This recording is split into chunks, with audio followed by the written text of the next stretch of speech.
Good evening, everyone. On a Sunday, you may be wondering why I'm laughing.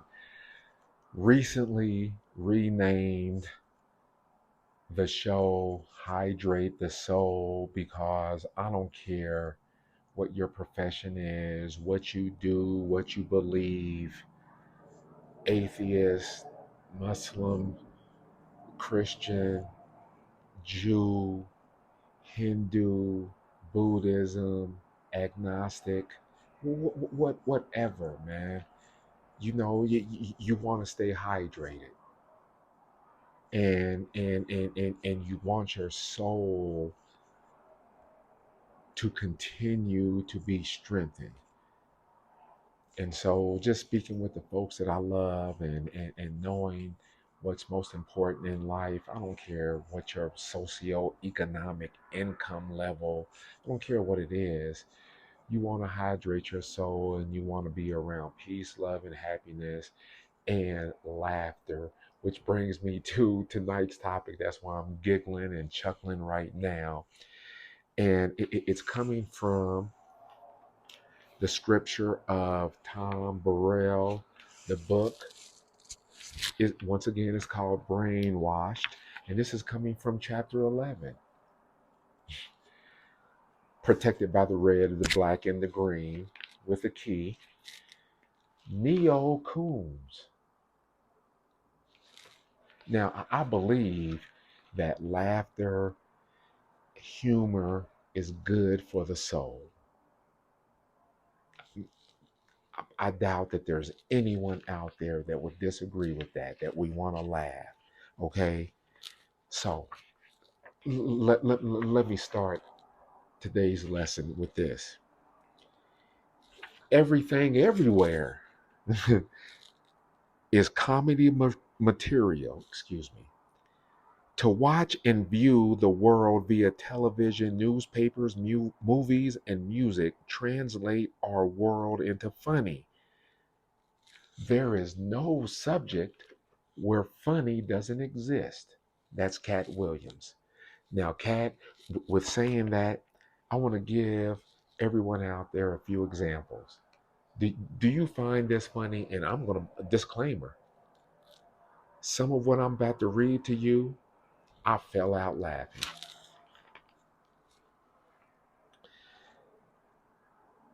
I really want to ask white people, why don't y'all beat y'all kids? This is going to have some profanity in it. I'm warning you ahead of time.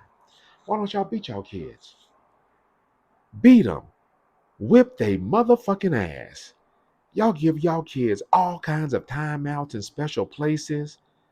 What the fuck is a special place? To a black child, that's a coma. The reason I laugh is because I know I was brought up with. I'm not even going to go there because it gives me trauma echoes. I'm from the old school. By the way, that was Aries Spears. The second one, you may have heard of this cat. I'm from the old school. I'll kick a kid's ass. When a kid get 1 years old, I believe you have the right to hit him in the throat or the stomach. If you grown enough to talk back, you grown enough to get fucked up. Bernie Mac. And my man, Mr. Tom Burrell, he talks about child abuse, and children getting beaten and shaken to death and scalded and smothered and otherwise tortured by adults. Am I a heathen and an evil man for laughing at that? For laughing at Mr. Bernie Mac? Rest in power. Let me go on. From D. Ray Davis, we get, man, it's hard being an athlete. Damn it. You got to run, jump, block, work out every day. Shit. And that's just dodging child support.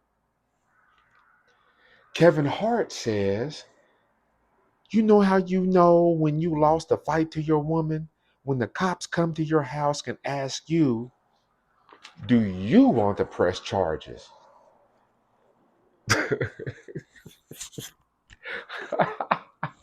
I'm cleansing my soul right now. That's wrong, ain't it? That's with all the broken relationships and and the violence that's happening in the communities and the child abuse and all of that, I should be ashamed of myself for laughing at that type of humor, huh? Or quote unquote humor. All right. Hold on, I'm not done.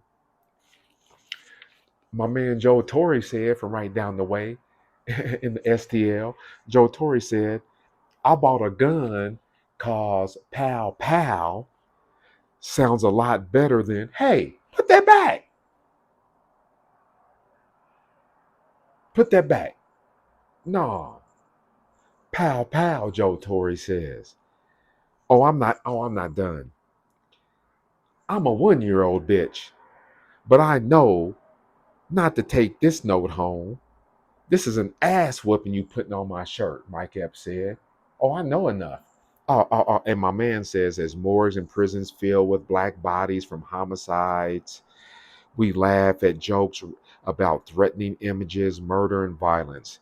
As the math, reading, and literacy gaps widen between failing black kids and other races, a smorgasbord of jokes celebrates and normalizes underachievements. Is that what comedians are doing? Normalizing underachievements? Let me pause because I grew up with Richard Pryor, George Carlin, some others. One of my favorites right now is Dave Chappelle, and Dave Chappelle catches a lot of hell for his transgender jokes. It is.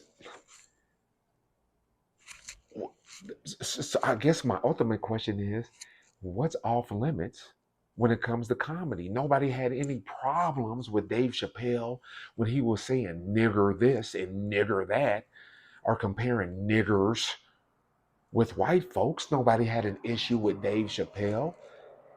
But now he branches off. He talks about everybody, as Cat Williams would say. There's nothing that isn't funny, right? No, yes. What do y'all think? Oh, I'm not done. I'm not done. Cheryl Underwood. I got caught in bed with my best girlfriend, Peach's man, and the bitch gonna get mad at me talking about, Cheryl, what you doing? Bitch, I'm trying to help you. The nigga said if he don't get no pussy soon, he gonna leave your ass. I'm a motherfucking friend to the end, god damn it. I'm trying to help you. All right? Promiscuity, everything that get the book and you tell me. All right, and Mr. Burrell, he goes and asks questions. This is the Neo Coon propaganda test. Oh yeah, I still got time. I'm still under 10 minutes. Hang with me. Here are the cues. Stand up against put downs. When a joke reinforces negative attitudes and behaviors, it is harmful. When you realize that the joke is harmful, speak up or tune out. Stop yucking and jiving. For those people who have the stage, don't fan the flames of black inferiority propaganda. Don't fan the flames, baby. Don't laugh to keep from thinking, Mr. Burrell says. Don't use laughter to avoid dealing with the important racial issues, BIPOC issues, LGBTQIA plus issues. Don't use humor, okay, to avoid dealing with those issues. Is that what comedians are doing? Is that what Chappelle is doing? Is that what Rock is doing? The author in here speaks to Wanda Sykes and her brilliant. And I love Wanda. Speaks to one of her brilliant stand-ups from back in the day. Should everybody be like Wanda Sykes? Should everybody's comedy be like Wanda Sykes? Or my homie Neil Brennan? Love the hell out of Neil Brennan. And finally, laugh at your own risk.